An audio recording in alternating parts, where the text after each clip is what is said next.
কোচবিহার জেলায় ভোট গ্রহণ শুরু হতেই বিভিন্ন জায়গা থেকে আসছে অশান্তির খবর।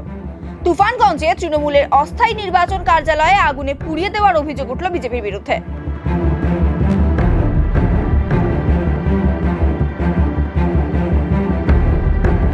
তৃণমূলের অস্থায়ী নির্বাচন কার্যালয়ে আগুনে পুড়িয়ে দেওয়ার অভিযোগ উঠল বিজেপির বিরুদ্ধে। তুফানগঞ্জ ২ নম্বর ব্লকের বারোকোদালি ১ নম্বর গ্রাম পঞ্চায়েতের হরিরহাট এলাকার ঘটনা।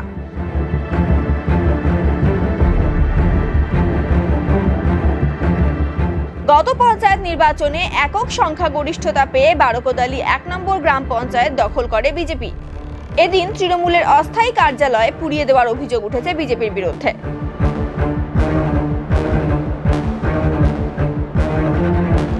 খবর পেয়ে ঘটনাস্থলে আসে বক্সিরহাট থানার পুলিশ, যদিও এই নিয়ে বিজেপির তরফে কোনো প্রতিক্রিয়া মেলেনি।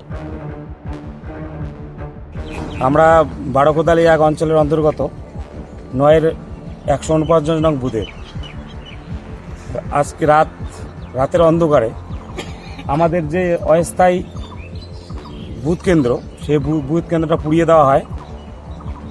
এই পুড়িয়ে দেয় রাতের অন্ধকারে। এখানের যেহেতু বিরোধী বিজেপির পায়ের তলার মাটি নেই, এরা মানুষের সঙ্গে আর যেহেতু মানুষের এরা উন্নয়ন করতে পারছে না, পায়ের তলার মাটি নেই, তাই এরা রাতের অন্ধকারে আমাদের যে দলীয় যে অস্থায়ী যে ক্যাম্পটা, বুথ ক্যাম্পটা, সেটা পুড়িয়ে দেয়। এরা আমরা ধিক্কার জানাই এবং সাধারণ মানুষ যারা আজকে যারা গণদেবতা, যারা মানুষকে গণতন্ত্রকে আজকে প্রয়োগ করবে, তাদের কাছে আবেদন এই হারমাদ এবং উদ্মাদদের যেন এই বারোকোদালি ১ অঞ্চল থেকে উৎখাত করে ফেলে দেয়। এটা আমরা সাধারণ মানুষের কাছে আবেদন রাখছি।